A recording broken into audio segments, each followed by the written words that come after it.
Salve pessoal, tudo bem? Davi Vega com vocês novamente.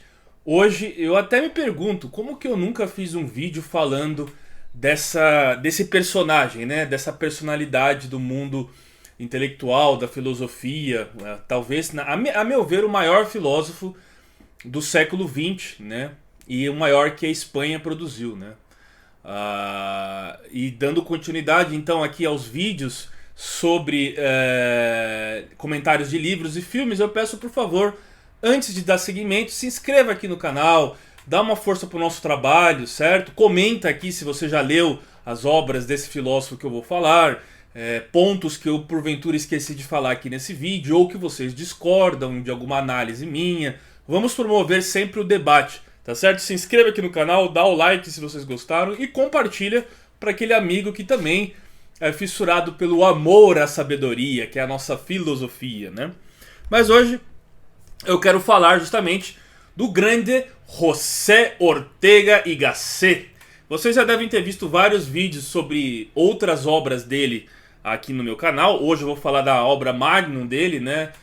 Que é a Rebelião das Massas, uma obra clássica, uma espécie de a melhor análise do homem-massa e dos tempos daquela sociedade massificada que a Revolução Industrial do século XIX produziu, né? E o ápice quando os regimes de massa chegam realmente, os grandes coletivismos, eles chegam ao poder no século XX, né? Que é o contexto ao qual o Ortega y Gasset, nascido em Madrid em 1883, se eu não me engano, ele escreve, né, nos anos 20 esse livro, né?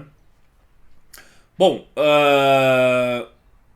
o Ortega y Gasset, ele é um sujeito muito, o que a gente poderia chamar de um intelectual muito livre, de um espírito muito livre. A própria trajetória dele, na própria trajetória dele, vocês observam, né, para aqueles que estudam a biografia dele, que ele teve vários momentos da sua vida aliados a ideias diferentes. Então o Ortega y Gasset, ele já foi socialista, ele já admirou o socialismo na juventude. Depois ele foi um grande defensor da República Espanhola, né? Defendeu a República Espanhola, principalmente a Segunda República, foi um dos teóricos até, já nos anos 20 e depois na época da Segunda República.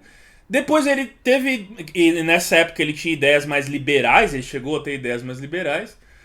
Depois ele teve ideias mais aristocráticas, ele chegou a ser uma pessoa que defendia a aristocracia, e o próprio liberalismo do Ortega y Gasset é um liberalismo muito elitista aos olhos daquele liberalismo talvez até mais de esquerda, né? Ele era um liberal mais tendente à direita e conservador, depois da sua época socialista, claro. E na época do Franco, na época franquista, ele ficou um tempo na Argentina, morou na Argentina um tempo e depois ele voltou para a Espanha, né? E ele morre em 1955, em Madrid também, em pleno regime franquista, nos primeiros anos do regime franquista. E muitos dizem e se perguntam porque ele nunca pronunciou de fato em público algo defendendo ou criticando o regime do Franco. E aí muitos levantam a pergunta, né, aqueles mais críticos ao Ortega, né, falando que ele se omitiu e por que então que ele deixou a Argentina e foi para a Espanha em pleno regime do Franco e nunca abriu a boca, nunca falou nada sobre aquele regime. Então será que ele concordava pelo fato dele ter escolhido viver lá? Mas aí eu acho uma grande injustiça que fazem com o Ortega, né? Porque era o país dele, ele é espanhol. Então, independente do regime que esteja em seu país, às vezes você concordando ou não, você prefere estar entre os seus iguais, estar enfim, vivendo na sua pátria, no lugar ao qual você foi criado, cresceu e está acostumado, né?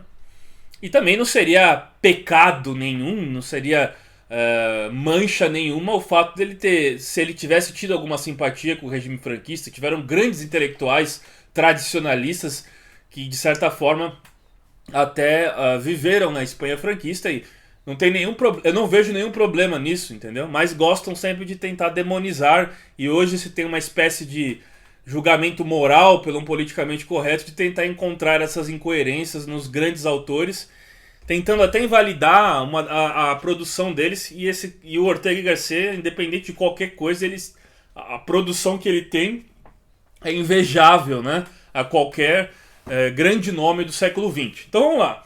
Eu tenho alguns livros dele aqui mais famosos. Esse aqui é muito conhecido também, o Hispânia Invertebrada. Esse aqui eu comprei no Museu do Prado, quando eu estive no Museu do Prado, na lojinha de souvenir, né?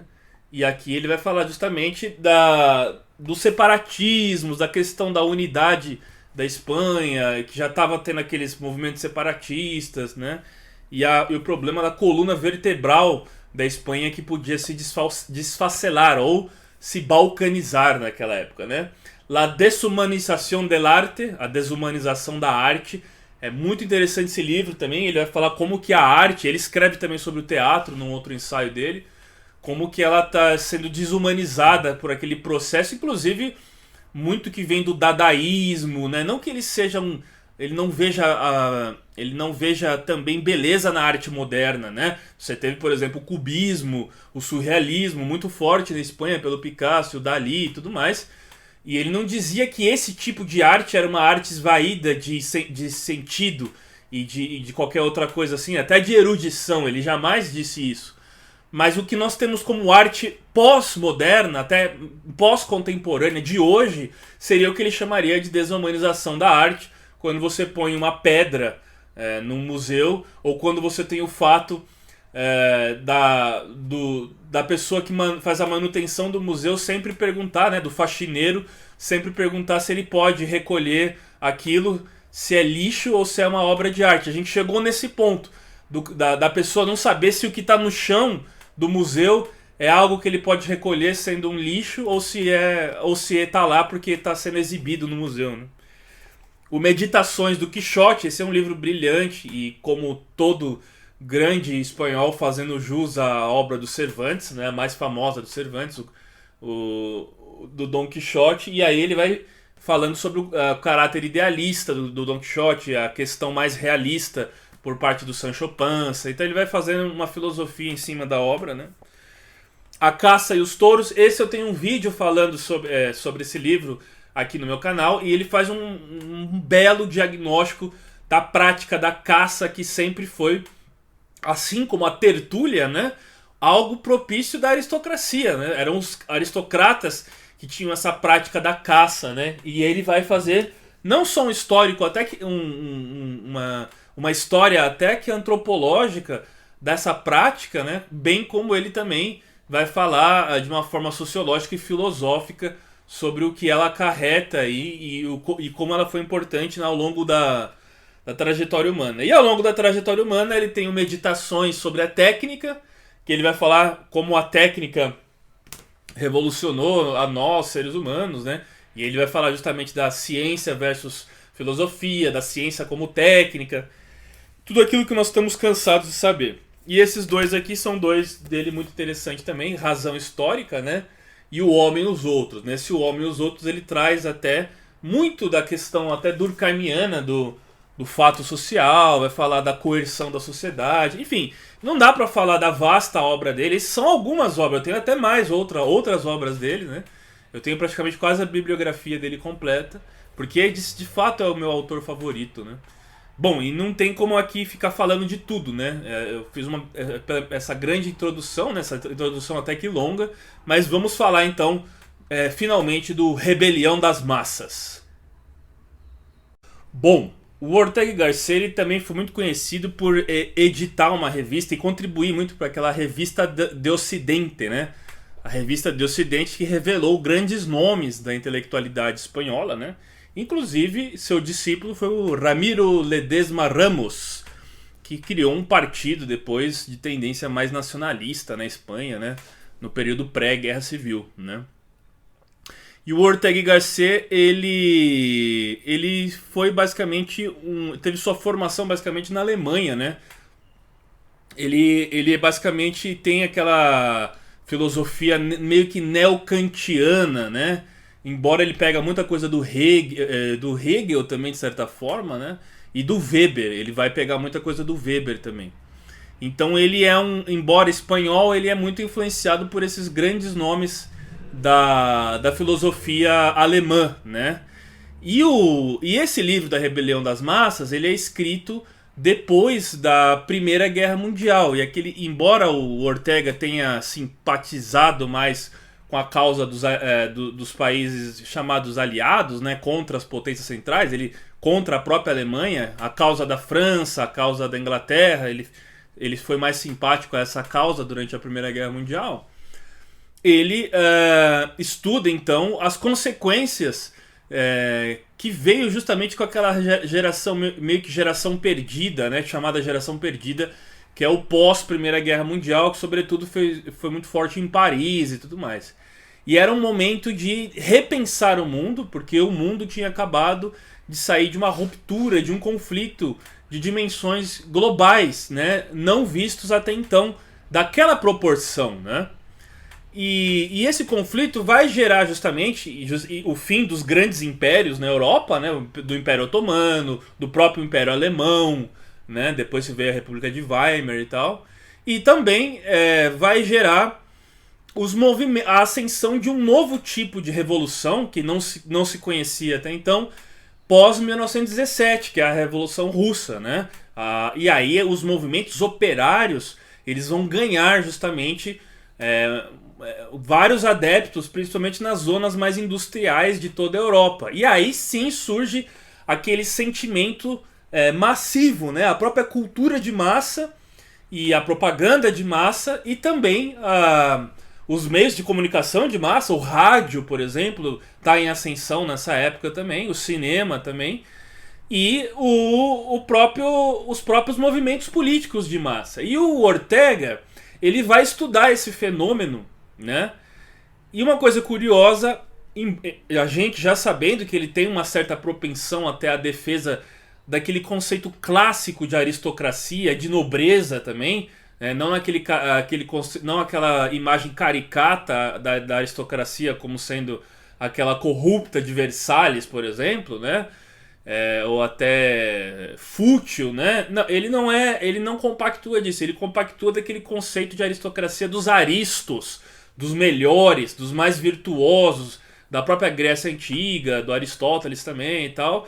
E o conceito de nobreza que ele defende muito como sendo uma classe, né? E aí já começa muito a ser usada a palavra classe, uma espécie de classe que ela vai justamente anular essa grande classe massiva, horizontal e nivelada no mesmo patamar que seria as grandes massas. É preciso que se tenha, e aí não no sentido pejorativo, mas no sentido sociológico até, o conceito de elite.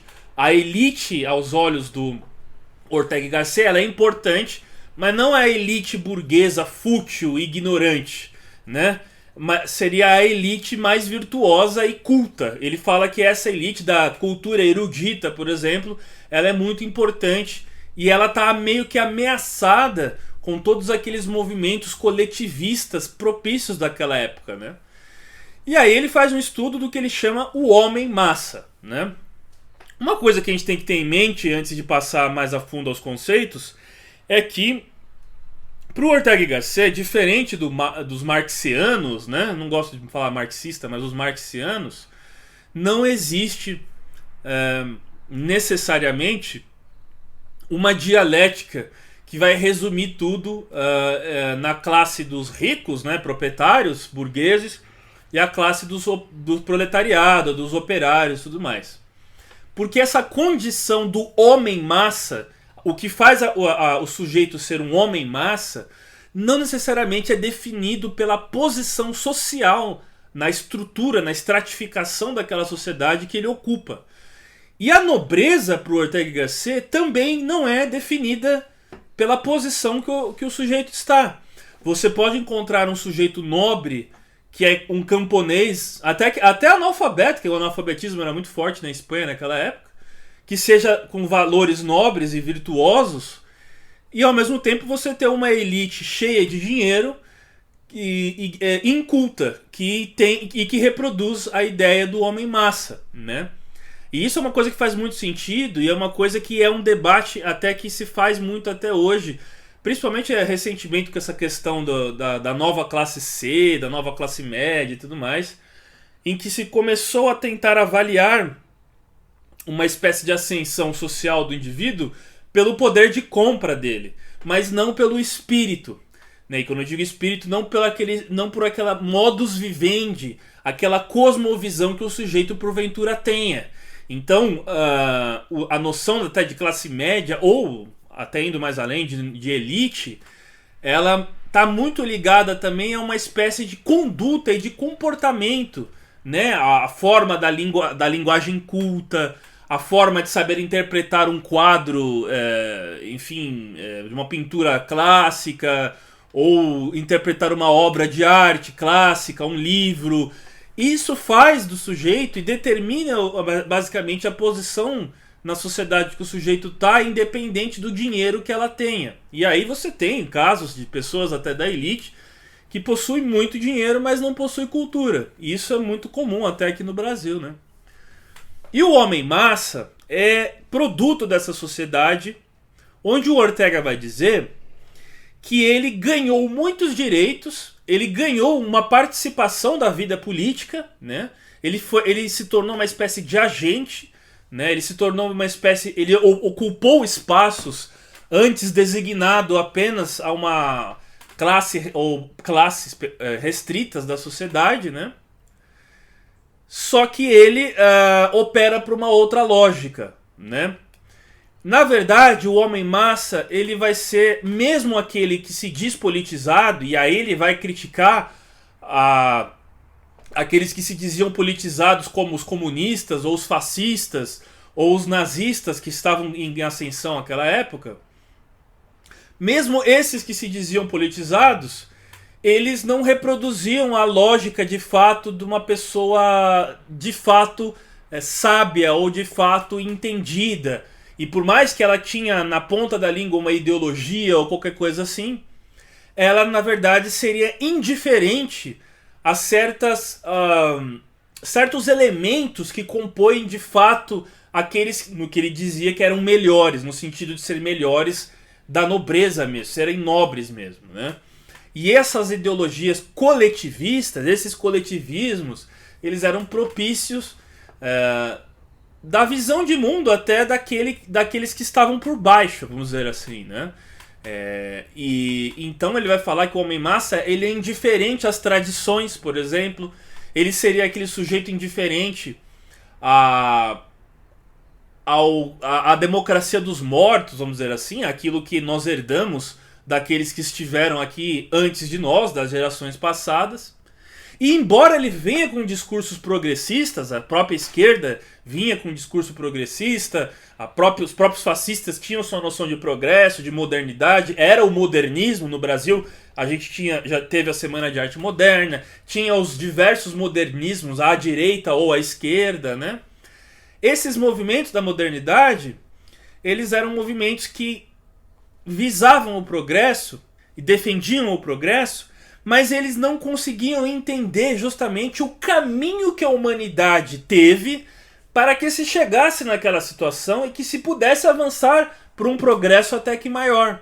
Então, embora eles defendessem o progresso, eles não entendiam o caminho e os elementos até que históricos, vamos dizer assim, para que se pudesse chegar a tal situação mais idealizada por eles mesmos, defendida por eles mesmos, né?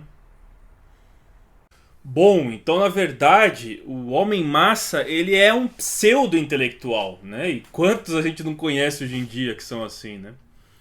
Desinteressado nas tradições, desinteressado numa espécie de moral civilizadora, né? E é aquele tipo de sujeito que ele não questiona o seu próprio papel, ele não questiona a si mesmo, né?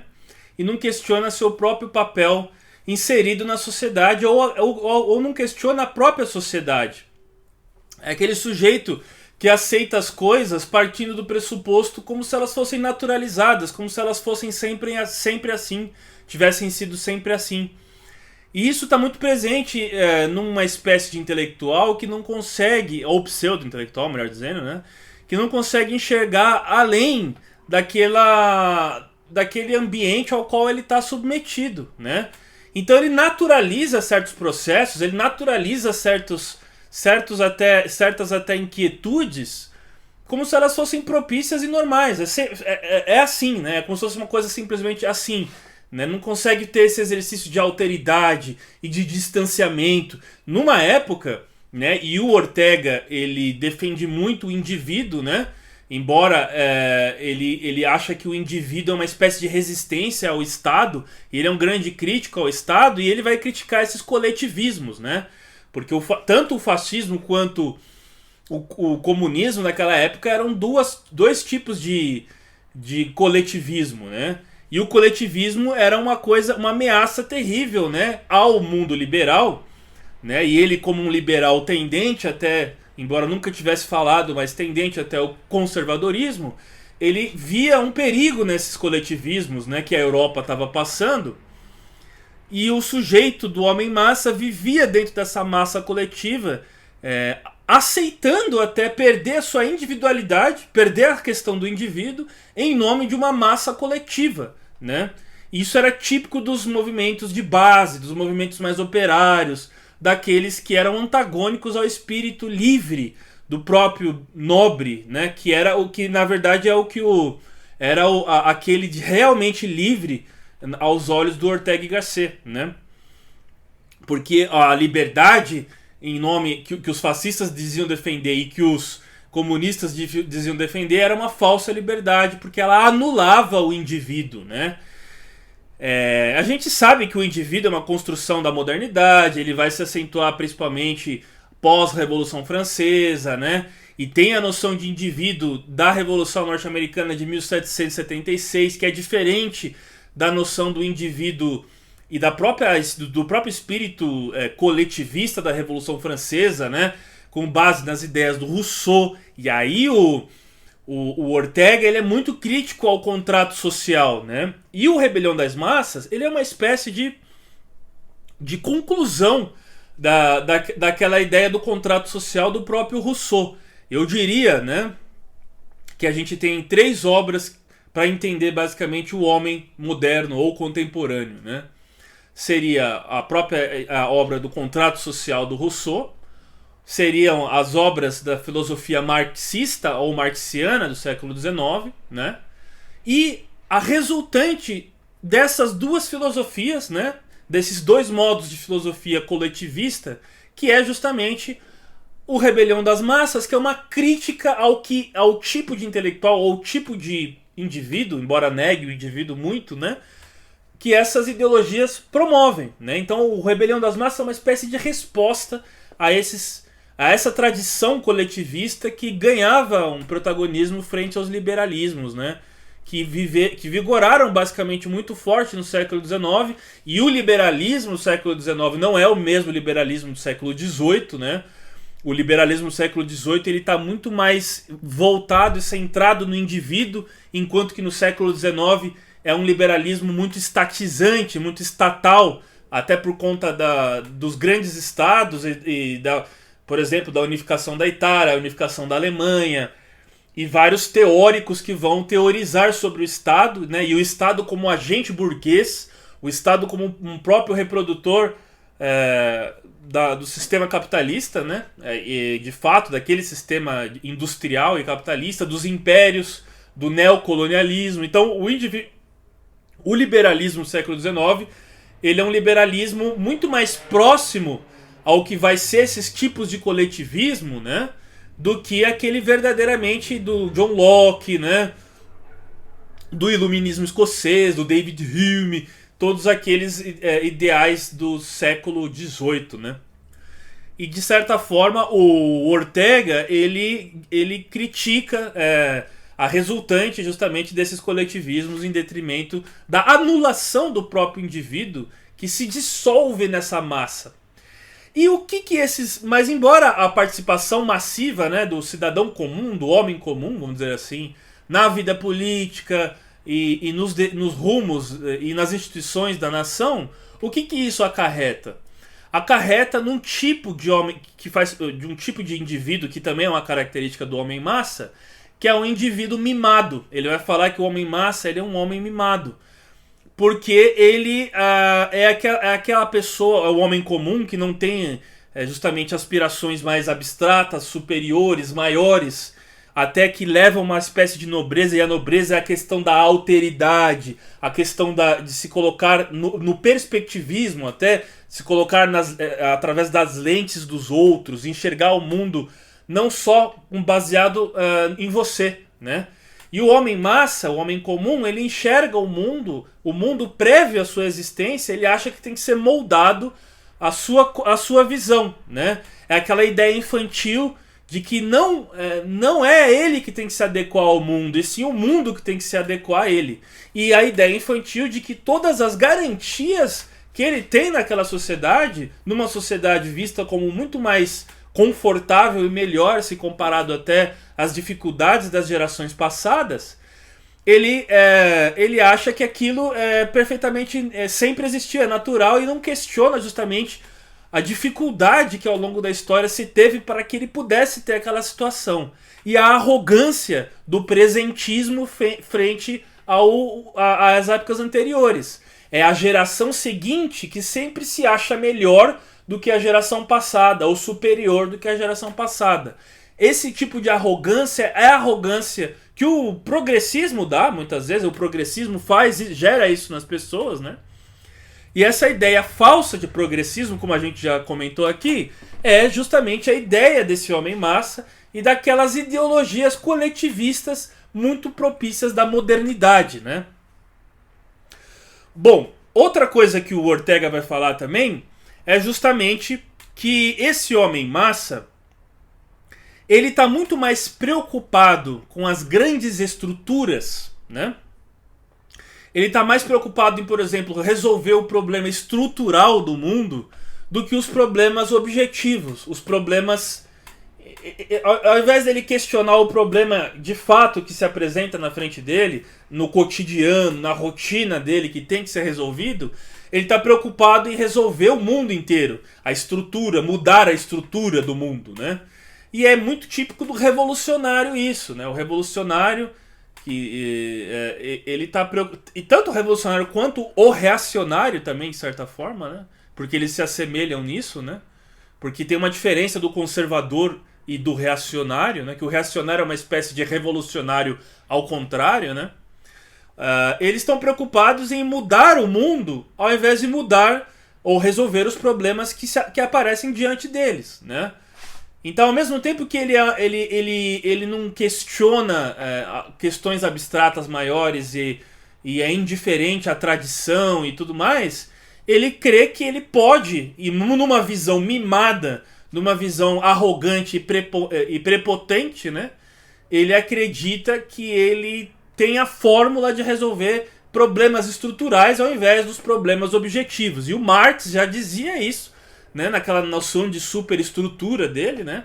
A estrutura reproduz a superestrutura, mas ele está muito mais preocupado em mudar a sociedade inteira, a estrutura de uma sociedade inteira, uma pretensão dessa, do que realmente resolver os problemas objetivos, né?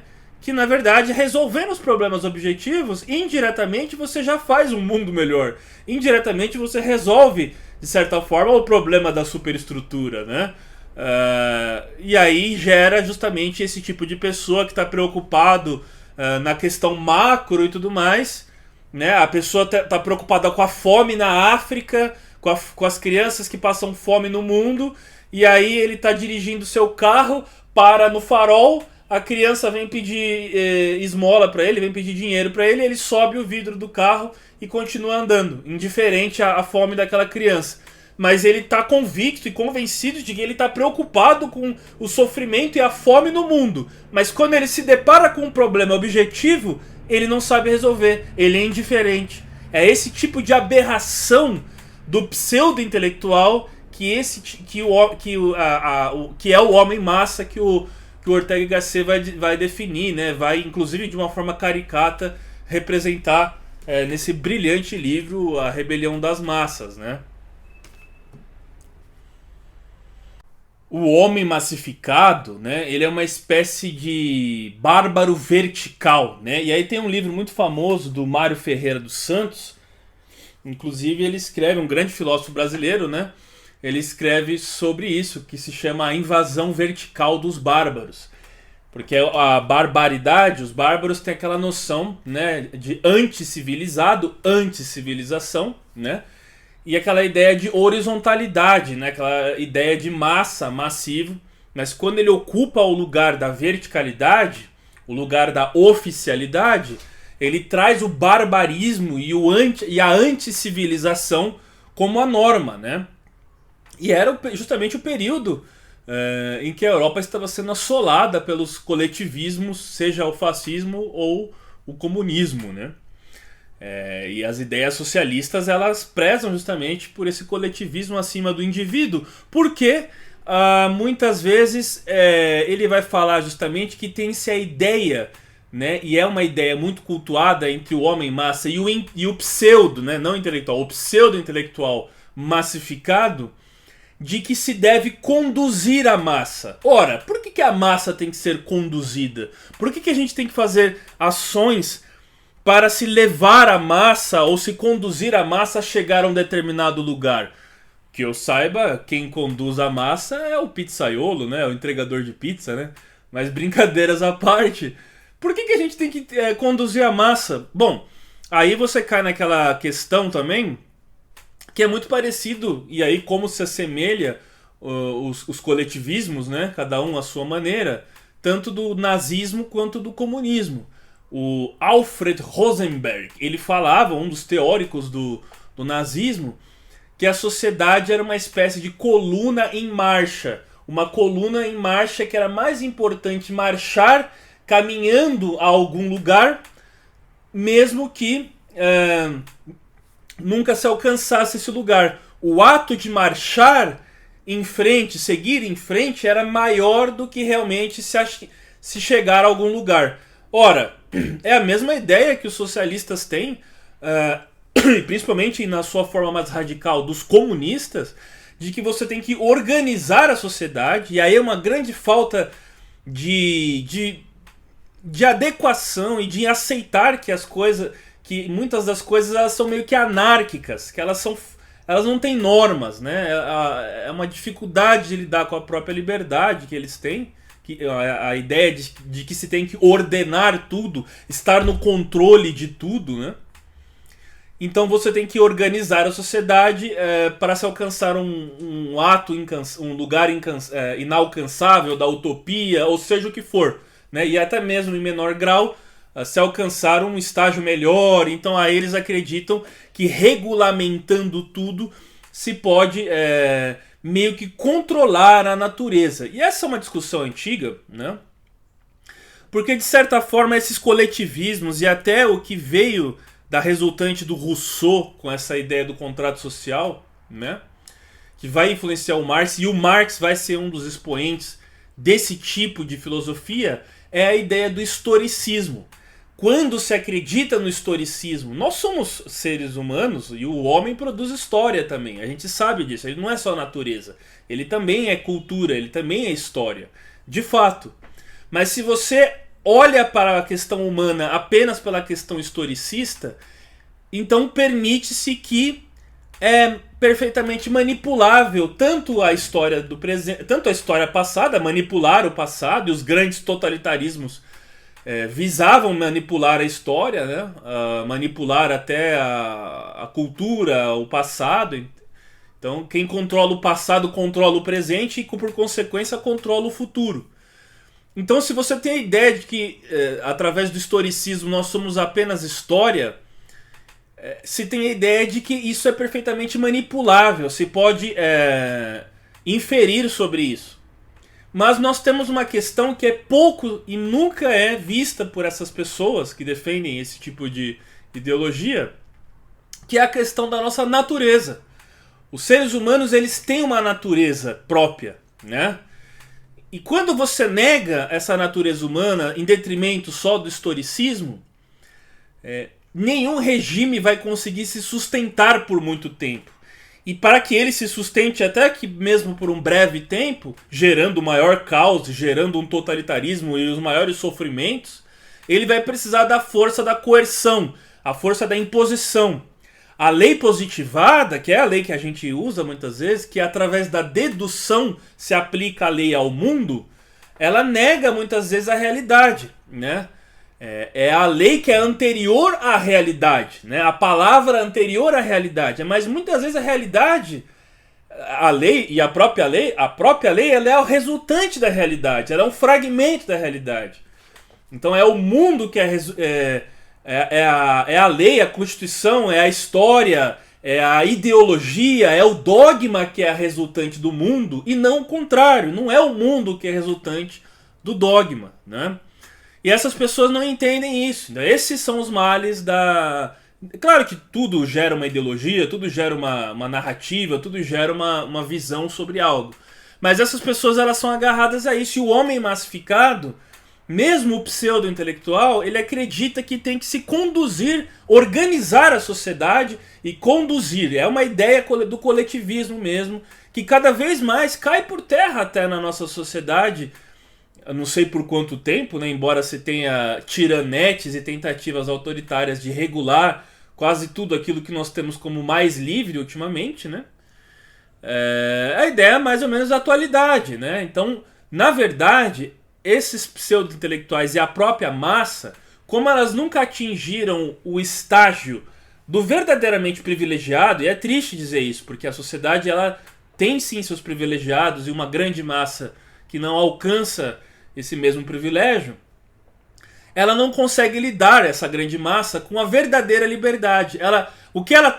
A noção que ela tem de liberdade não é a noção da liberdade mesmo em si, fato, né? A própria liberdade. Então, geralmente, aquele que tem grilhões, ele quer impor os seus grilhões a todo mundo, porque a forma dele fazer justiça, ou a forma dele equalizar a todo mundo, ao invés dele se libertar com base naquele que é mais livre do que ele quer impor grilhões àquele que é livre para deixar todo mundo à sua condição. Geralmente, todo mundo, e isso é uma questão do humano, impor a sua condição a todo mundo, ver o mundo a partir de si mesmo. E essas pessoas têm uma grande dificuldade, as massas em geral têm uma grande dificuldade em lidar com a liberdade. E aí se tem a noção de que regulamentando tudo, de que pondo um ordenamento, você impondo cada vez mais limites, você vai realmente ter algo mais ideal, quando na verdade tudo isso anula a verdadeira liberdade. A liberdade ela requer uma responsabilidade, de fato, mas é muito mais fácil você conscientizar que as pessoas lidem com a liberdade por uma responsabilidade que elas tenham consciente, do que pela imposição de uma lei ou imposição de uma regulamentação que muitas vezes acaba se inflando, se insuflando e anulando a própria liberdade. Então, é difícil a gente trazer o homem comum, muitas vezes, o homem massificado, e colocá-lo como exemplo, né? Como aquele que, a partir da sua visão de mundo, muitas vezes vai trazer algo mais assim, justo, quando na verdade, às vezes, é aquele que realmente pôde ter um tempo ao longo da sua criação, da sua vida, para divagações, para pensar em questões abstratas, para justamente pensar sobre a sua própria situação e seu próprio papel no mundo, e pensar o próprio mundo. Não necessariamente o homo faber, aquele que fabrica, aquele que produz, aquele que executa, por mais que ele seja realmente o verdadeiramente explorado, vamos dizer assim, não quer dizer que ele vai saber lidar com a liberdade ou ter uma noção mais propícia de liberdade, sendo que às vezes ele nunca experimentou de fato a própria liberdade. É uma questão muito complicada, é triste dizer isso. A gente sabe que tem a questão do capital cultural. Um jovem de determinada classe, ele vai ter acesso a conhecimentos e a conversas e pessoas e viagens. Ele vai ter acesso a coisas que um outro jovem massificado, que vem dessa cultura massificada, muitas vezes não vai ter, né? É muito triste a gente dizer isso, porque isso é um fato. Mas não quer dizer que o explorado, muitas vezes, vai ter uma noção mais justa do que é realmente a verdadeira liberdade, né? E é muito complicado, porque em nome de uma igualdade maior e plena, Se pode muitas vezes anular justamente a liberdade, e aí você não tem nem a igualdade, porque ela é utópica, e nem a liberdade, né? Porque a liberdade plena também ela é utópica, mas você tem menos liberdade e menos igualdade, então você perde as duas coisas, né? E a massa e os coletivismos muitas vezes têm uma dificuldade enorme em reconhecer isso, e aí trazem a visão bárbara, essa visão bárbara, muitas vezes que anula o próprio indivíduo, principalmente quando ela se torna o poder central. Quando essa massa, as ideologias massificadas coletivistas, se tornam o poder central, aí, meu amigo, acabou realmente praticamente quase tudo, né? É basicamente o fim da liberdade, o fim, a negação da natureza humana, tudo aquilo que a gente assistiu ao longo do século XX com o nazismo e com o comunismo, né? A pseudo-intelectualidade do homem-massa, né, ela se dá também muitas vezes ou por uma ingenuidade ou, em alguns casos, até por mau caratismo, né? Também tem essa questão do mau caratismo também, né? O mal intencionado também, né? Mesmo aquele que sabe disso que estamos conversando aqui e ainda insiste nos coletivismos dessa forma, esse daí já não faz por uma questão de ingenuidade, né? Ele já tem uma intencionalidade torpe, né? Bom, e aí ele vai falar, por exemplo, que o homem-massa ele está sempre tendente à rebelião. E aí por isso que o livro se chama A Rebelião das Massas. Porque é a rebelião justamente que ele está vivendo naquele período, né? Só que essa rebelião do homem-massa, que é um homem medíocre, ela é uma rebelião superficial, né?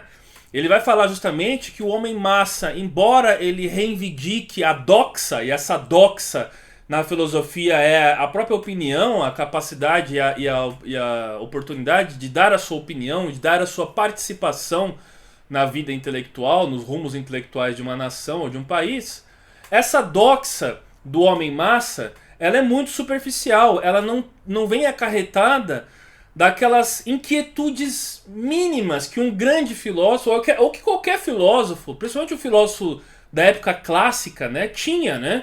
Aquelas inquietudes em relação à vida, aquelas perguntas em relação à vida, né? O papel da existência, se existe um propósito, de onde viemos. Todas as questões básicas da filosofia são questões que para o homem-massa, que como eu já disse, ele pensa que o mundo, ele está inserido num mundo onde ele não questiona sobre esse mundo, né? Para ele é perfeitamente natural que a sua condição e ele aceita o seu papel também, de certa forma, né? E quando essa grande massa se rebela, mesmo com direito à doxa, então ela não chega a atingir realmente as inquietudes de um filósofo, principalmente da filosofia clássica, né? E aí ele vai falar, o Ortega y Gasset, que o homem-massa ele é logofóbico, né? Fóbico de fobia, né? E o logos, né? Se a gente pega na filosofia, o que o Sócrates fazia com a maiêutica?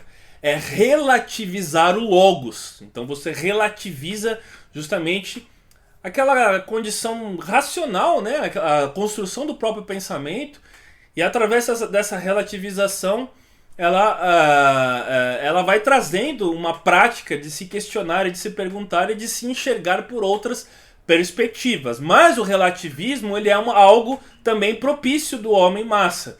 Mas não esse relativismo que eu prefiro usar a palavra perspectivismo para esses filósofos mais autênticos, né?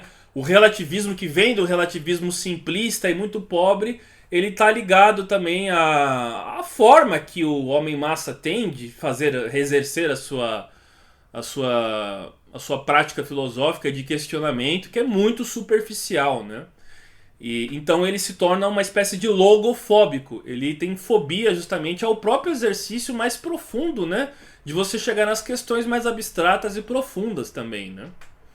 Bom, além dele ser logofóbico, ele vai falar que ele é preguiçoso. Então o pseudo-intelectual homem-massa e aqueles que tentam conduzir a massa são intelectuais preguiçosos, né? Eles não se dão realmente aquele exercício de você chegar e alcançar uma situação melhor. nessa ideia de aprimoramento, aprimorar a prática da oratória, né? A prática do próprio pensar e do divagar e do refletir, né? E isso nos torna realmente melhores. Não estou falando que é melhor no sentido de eu sou melhor do que o outro, mas melhoramos internamente em relação a nós mesmos. Não estou falando em relação ao outro, em relação a nós mesmos. Nós nos tornamos pessoas melhores, né? Eu nunca me esqueço de uma psicanalista que uma vez me falou que certas pessoas não precisavam de fato, às vezes até de fazer análise. Eu sei que a análise é importante, se a pessoa tem algum problema, alguma inquietude, alguma coisa, mas algumas pessoas, pelo fato delas terem essa propensão à literatura, à filosofia, elas encontram, eu não digo respostas, porque muitas coisas nós não temos respostas, mas elas encontram talvez um caminho ou até um suporte que o psicólogo ou analista muitas vezes desempenha esse papel numa pessoa que ela não, por ela mesma, ela não siga esses caminhos. Porque o que o analista vai falar para você é baseado em leitura. Se você também leu o que ele leu e também é uma pessoa observadora e aplica os conceitos à realidade também, enfim, compara, faz metáforas e... Se você tem esse tipo de exercício, você pode se autocurar também. Mas não são todos que vão conseguir fazer esse tipo de coisa, com certeza, né? Então ele vai falar justamente que isso é uma característica dos virtuosos e daquela noção de nobreza que é não no sentido de sangue azul, não é a nobreza de sangue. É até o que o Júlio Zévola fala da nobreza de espírito. A nobreza de espírito ela é diferente da nobreza de sangue, né? Porque você pode ganhar títulos nobres por conta de uma descendência, por ter o sangue, enfim, de uma pessoa nobre, e não ser virtuoso, né? A virtude e ser virtuoso não é algo que se passa pela transmissão de sangue. Isso é uma coisa provada, né? E o talento também não, muitas vezes, né? Bom, então é isso mesmo. O homem massa na sua mediocridade, na sua simplicidade, não no sentido de ser simples, de ter uma vida simples. Não é isso que eu estou querendo dizer, ligado até a questões financeiras e materiais. Mas a sua simplicidade de enxergar o mundo e tentar ver soluções simples. Soluções simplistas para problemas complexos, para a própria complexidade do ser humano. Nós somos complexos, né? E quando você enxerga e lê o mundo a partir de uma meia dúzia de escritos e dogmas que você acredita que pode resolver todos os problemas, seja pelo direito ou por uma ideologia política também, você está sendo um homem massa medíocre que não está entendendo realmente essa complexidade humana que está ligada à nossa natureza humana, né? Nós temos uma herança cultural civilizacional. E você ir contra essa herança, essa própria ideia de civilização que nos é herdada, eu acho que é um caminho perigoso, né? O rompimento daquilo que está ligado, de certa forma, à tradição e que sempre foi funcionando ao longo dos tempos, porque existe na tradição certas instituições, aí eu não estou falando só de instituições políticas, mas instituições que compõem a própria composição humana, né? Que elas são dadas pela natureza, e a natureza que vai determinar isso, né?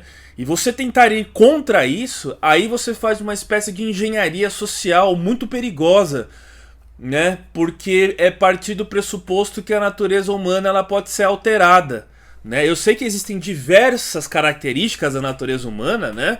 Não é só aquela considerada padrão, vamos dizer assim, mas quando você tenta por uma força externa e sobretudo a força da linguagem ou da lei ou do dogma alterar isso, a tendência é sempre você ter um resultado fracassado, né?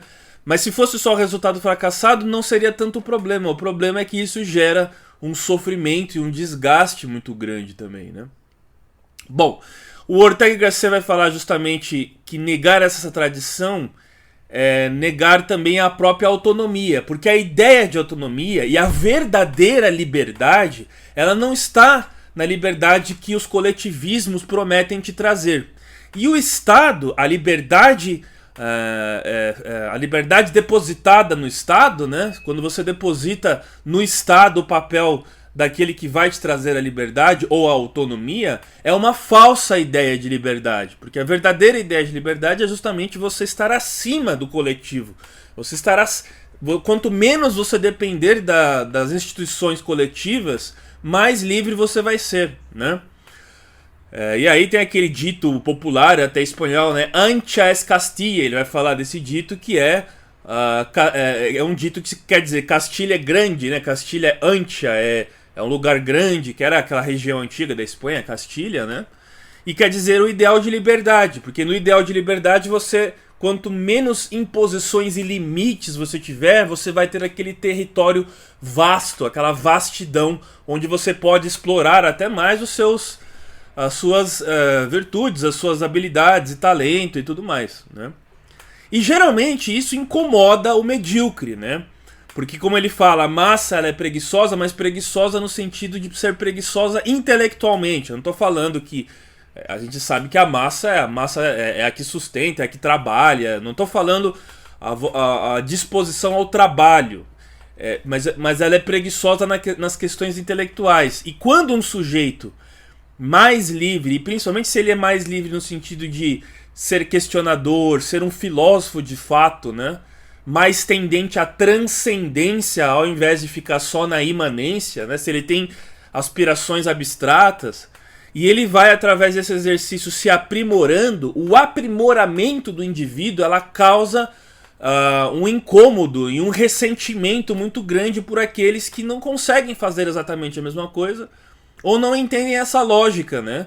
Porque o conhecimento ele é viciante como se fosse uma droga, né? Você fica cada vez mais viciado no saber e no conhecimento. Você não se contenta em saber apenas uma coisa.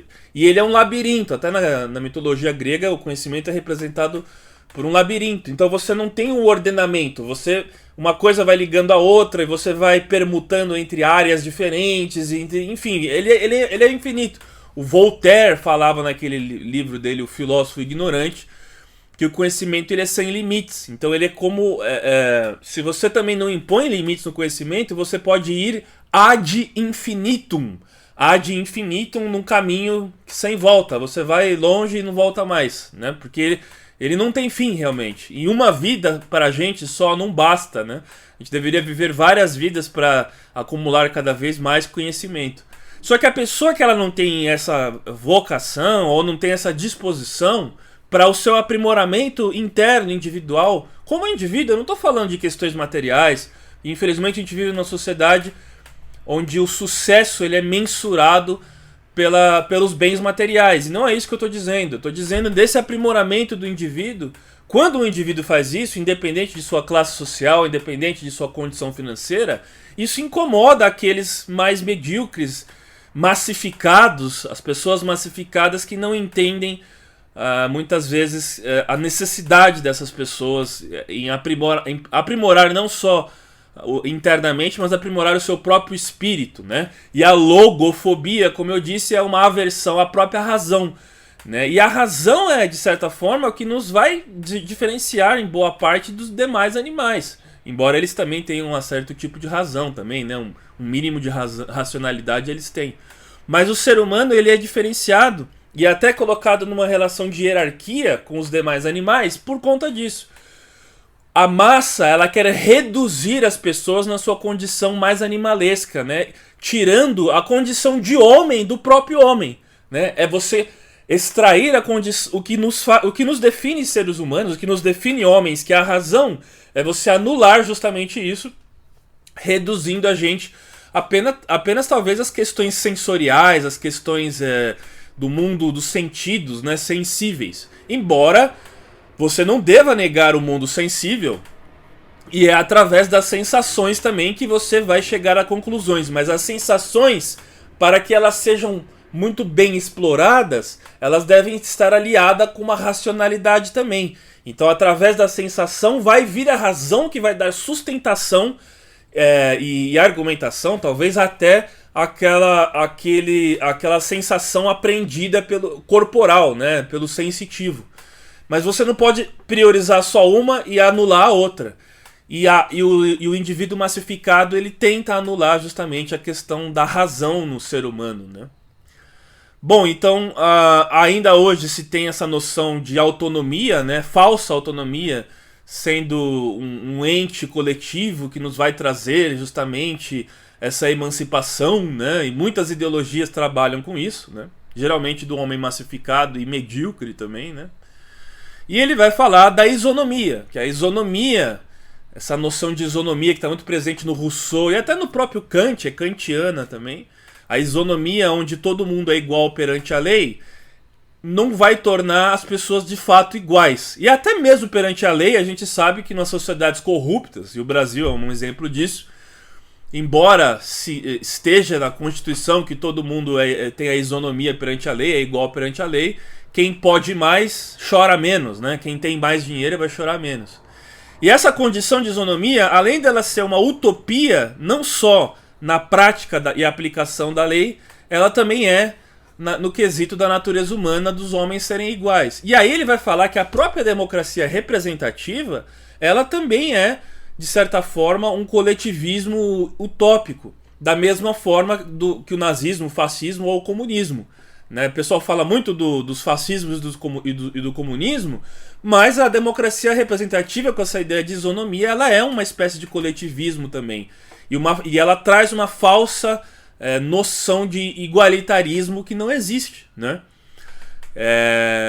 E aí, é claro que as pessoas, muitas vezes, principalmente os mais de esquerda, olham por Ortega y Gasset como um classista, como um defensor da aristocracia, o defensor das diferenças sociais, das desigualdades, né? Mas não é, a questão não é defender as desigualdades, uma vez que a gente sabe que elas são naturais e existem, né? A gente tem que ter mecanismos para reduzir as desigualdades, pelo menos no quesito material, entre as pessoas, né? Mas o problema é quando esses ideais extrapolam, esses ideais de coletivismo extrapolam até mesmo a noção materialista, material, e começam a querer punir até algo que está ligado aos próprios homens, às próprias pessoas, como por exemplo punir o mérito. A gente pode relativizar o mérito, né, as condições que alguns têm mais avantajadas do que outros para se alcançar o sucesso e a vitória. E nós vivemos numa sociedade onde o fracasso é a responsabilidade do próprio indivíduo, né? E o sucesso também, né? Mas o argumento geralmente dessas pessoas é que quando o indivíduo tem sucesso, é a conjuntura ou o lugar ou a própria sorte que o indivíduo tem que vai determinar aquilo, tentando tirar a questão do mérito que o próprio indivíduo tem.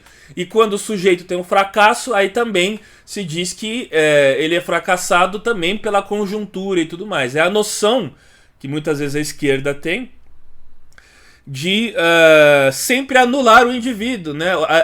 Não enxergar que existem realmente talentos e dons, né? E às vezes o talento e o dom, como o Picasso falava, vem do treino, vem da prática, vem do estudo, claro que sim. Mas por que então você vai punir aquele que está se aprimorando mais, se estudando mais, e tentar igualizar e remover isso que faz parte da questão da própria natureza humana, né? Tentando deixar todo mundo igualitário, igual, abolindo essas coisas e até o direito ao sucesso daqueles que chegam lá por vias honestas, né? Não pelos corruptos que usam a máquina estatal para tal, mas aqueles que conseguem alcançar uma situação melhor, seja ela financeira ou de aprimoramento do próprio indivíduo na questão espiritual. Por que essa pessoa tem que ser punida, né? Se ela chegou nessa situação por vias honestas e pelo seu esforço, né? Eu acho que isso é a maior opressão que um Estado pode fazer. O Estado ele tem que promover justamente e premiar os seus melhores. Ele tem que premiar justamente os indivíduos que se destacam. E a gente tem que cultivar uma cultura na sociedade de empurrar para frente, fazer e se orgulhar das figuras que existem entre a nossa sociedade e que se destacam, né? Ela seria um orgulho para nós e exemplo para nós, ao invés de serem vistas como os errados, né? Talvez seja mais a minha noção mesmo, né? Então é isso, né? Em certo momento do livro ele também vai dar exemplos da decadência, né? Da cultura ao longo dos tempos. E aí tem muito, inclusive, talvez até a influência do Oswald Spengler, né, a decadência do Ocidente e tal, porque o Oswald Spengler era um autor alemão, prussiano, né, que escreveu mais ou menos naquela época, assim, em 1918 ele lança seu livro, né, e talvez pode até ter influenciado um pouco o Ortega y Gasset, né, e o Ortega y Gasset é famoso por aquela frase, né, eu sou as minhas circunstâncias, né, uma frase muito famosa dele também. E o Ortega vai falar que a autonomia, de fato, ela está muito ligada àqueles primeiros cristãos, né? Porque os primeiros cristãos, eles se negaram a abandonar a sua fé em detrimento até da coerção do próprio Império Romano, antes do Império Romano se tornar, antes do cristianismo ser a religião oficial do Império Romano, né? E ele vai falar que geralmente as pessoas de um espírito mais livre, de um espírito mais questionador, do próprio filósofo de fato, elas têm uma dificuldade muito grande em se sujeitar aos coletivismos, né? Então, acontece isso, e justamente isso traz talvez até uma espécie de ceticismo, né? Ceticismo no sentido de você ter uma grande dificuldade de crença em ideias e dogmas políticos, né? E aí ele vai falar que a política ela se tornou uma religião. E ele vive justamente a época do nazismo, do nazifascismo e do comunismo na Europa, né?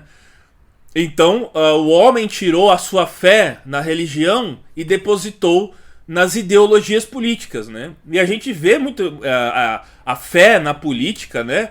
Muito forte ainda, principalmente nos tempos que estamos vivendo hoje. Seja a direita ou seja a esquerda, né? Mas geralmente a esquerda, que se diz ateia, que se diz, enfim, anti-religião, e principalmente a religião cristã, ela é religiosa até o último fio de cabelo. Ela é religiosa na prática, porque ela tem os seus autores, até como o marxismo e tudo mais, ela tem justamente aquelas crenças, né, políticas dela como uma espécie de religião, é uma religiosidade. E se você questiona isso, se você relativiza isso, nossa, é como você negar a Deus a um religioso fanático, né? Elas têm essas figuras políticas como Deus, né? Enfim, então isso é uma coisa que acontece também, né? E ele vai falar justamente da decadência, até mesmo da nossa língua, né? Como a língua se tornou mais pobre, quando a gente começou a usar o vernáculo, né? O espanhol vernáculo, o português vernáculo, e se deixou de falar em latim. Ou seja, ele é realmente um aristocrata, um defensor da aristocracia. Mas aquela noção de aristocracia clássica, né? Talvez ela tenha um sentido de fato dos aristos, né? Daqueles que, através justamente desse aprimoramento, conseguiram chegar numa autonomia e numa liberdade ainda maior, né? E a sua cosmovisão, a sua forma de ser, a sua própria liberdade, ela é incompreensível por aqueles que sempre tiveram grilhões. Da mesma forma que a escravidão daqueles que têm correntes também é incompreensível para aqueles que nunca tiveram correntes. E talvez esse seja o grande desafio da humanidade, né? E talvez isso é o que permeia a humanidade, né? Alguns mais privilegiados e outros não, né? E em cima disso ideologias vão surgindo, né? Os que têm as correntes vai se aliar a ideologias geralmente mais coletivistas, porque tem essa noção de coletivo justamente que vai trazer talvez para ele a noção de autonomia, mas como eu disse, uma falsa autonomia, né, na verdade, né? Bom, o Ortega y Gasset termina falando da utopia do pacifismo. Isso é uma espécie de epílogo, né, a própria edição do livro, né, um epílogo aos ingleses que ele faz, e aí ele vai falar da Commonwealth. E é uma coisa muito curiosa porque ele tece uma grande crítica, de certa forma, às constituições positivistas, né, do direito positivo, pelo menos, né, as constituições escritas, né, porque a Commonwealth dos ingleses ela tem uma espécie de direito consuetudinário, né, baseado no costume e tudo mais, né. E aí ele vai falar justamente que o historicismo, de certa forma, descolado do direito natural, ele vai gerar, e eu tenho um vídeo falando sobre isso, vou deixar o link aqui na descrição também, ele vai gerar um distanciamento da lei com a realidade, e os grandes coletivismos eles se apoiam muito nisso, né? E por que o Império Britânico, de certa forma, ele conseguiu se manter meio que coeso e se mantém até hoje? O Canadá, a Austrália, todas essas são ainda, não digo colônias, mas parte da Commonwealth britânica, por exemplo. Porque ele vai falar que os ingleses têm uma característica de não decifrar e rotular as coisas, categorizar as coisas. Quando você pede para o inglês, por exemplo, definir algo, para ele é uma espécie de traição. Quando você tem essa tentativa de definir as coisas, que é diferente da nossa tradição, por exemplo, que vem da Revolução Francesa, mais positivista, vamos dizer assim, dessa ideia francesa de se categorizar a tudo, né? Você teve o movimento dos cartistas até na Inglaterra, que queriam justamente ter uma lei mais escrita, mais descritiva, mas isso ia anular justamente essa noção de Commonwealth dos ingleses, né? E eu acho que no mundo de hoje, cada vez mais complexo, tentar fazer com que o ordenamento jurídico se torne mais complexo é você criar um monstro, né? Você depositar um Estado ainda mais gigantesco que vai tentar acompanhar algo que é impossível de acompanhar. Como eu disse que o conhecimento é sem limites, a rede social também ela é sem limites. Ela tem um caráter anárquico e as pessoas, nós vivemos num mundo com mais densidade hoje populacional, uma explosão de demografia no mundo inteiro. Não é aquele mundo do século XIX e XX mais, né? E a própria tecnologia, ela mudou totalmente a lógica, que não é aquela lógica de regulamentação e de impor limites cada vez mais que alguns órgãos até oficiais e da centralidade, eles ainda têm essa mentalidade, né? E talvez esses ideais mais costumeiros, esses ideais mais de uma espécie de contrato, mas não um contrato social do Rousseau, que impõe uma espécie de sociedade a todos nós, mas uma espécie de convivência em você meio que naturalmente saber até onde vai o seu limite e onde começa a liberdade do outro. De certa forma, eu acho que a humanidade, claro que vai sempre ter seus problemas, sempre vai ter pessoas que desrespeitam, que vão ser corruptas, isso sempre vai existir. Mas de certa forma, o futuro ele é meio que anárquico nesse sentido de ter uma ausência maior de um ordenamento da centralidade legal e você vai ter uma multipolaridade, né?